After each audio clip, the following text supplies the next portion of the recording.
दुनिया में एक खबर इस वक्त सबसे ज्यादा चर्चा में है और वो है इजराइल और फिलिस्तीन के बीच जंग की।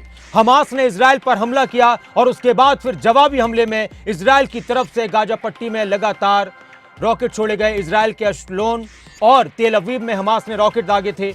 इस जंग में अब तक 3000 से ज्यादा लोगों की मौत हो चुकी है। इजराइल ने हमास पर जवाबी कार्रवाई की।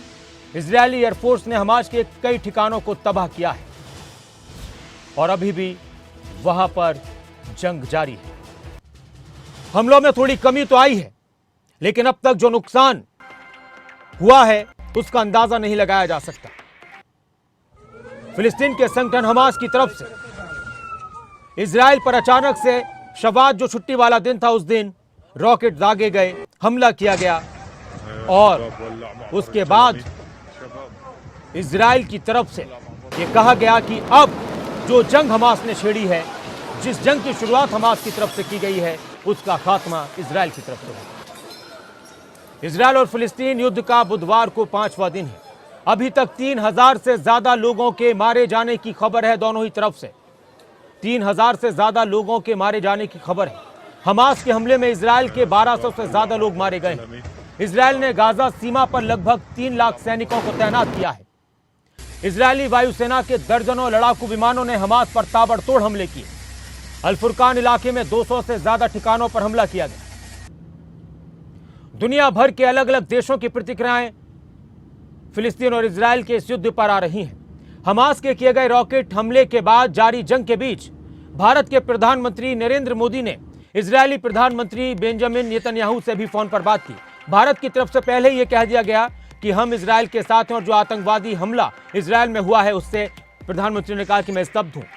प्रधानमंत्री मोदी ने बताया कि नेतन्याहू ने फोन पर बात की और मैंने इस दौरान उनसे कहा कि मुश्किल समय में हम साथ हैं।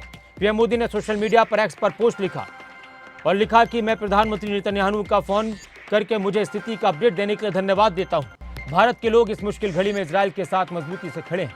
भारत आतंकवाद के सभी रूपों की कड़ी निंदा करता है।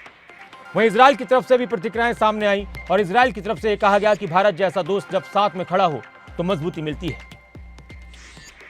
भारत के प्रधानमंत्री नरेंद्र मोदी ने कहा कि इजराइल में हुए आतंकी हमले की खबर से स्तब्ध हुए। पहले जब हमला हुआ था उसके बाद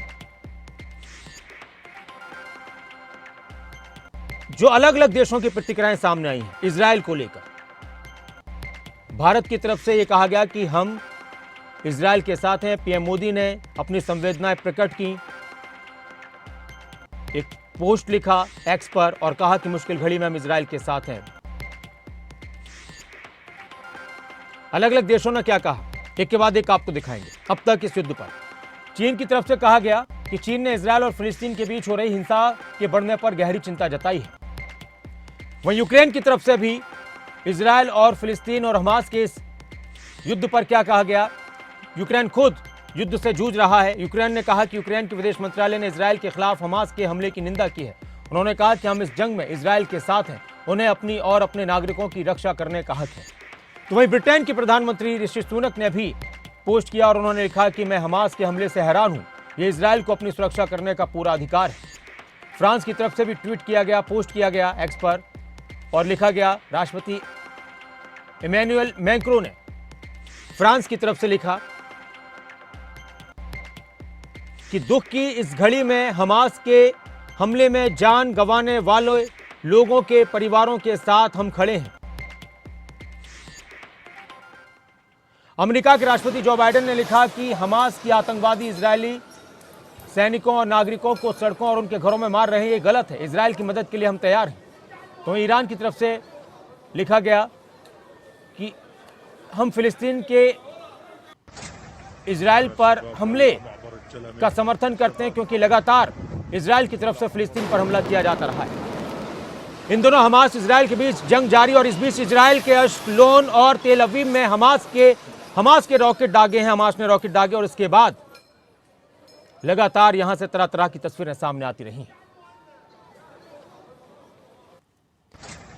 इजराइल की अगर बात की जाए तो इजराइल को दुनिया के सबसे ताकतवर देशों में से एक माना जाता है। एक छोटा सा देश है लेकिन उसने अपने डिफेंस सिस्टम को बहुत मजबूत किया है और जो अत्याधुनिक हथियारों का इस्तेमाल इजराइल में किया जाता है उसकी दुनिया भर में चर्चा होती है।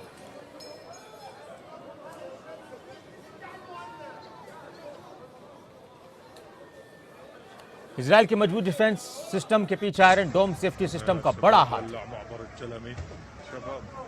आयरन डोम हवा में ही दुश्मन के रॉकेट को नष्ट कर सकता है, लेकिन इस बार जिस तरह से हमास की तरफ से हमला किया गया तो उस पर कुछ सवाल भी उठ रहे हैं।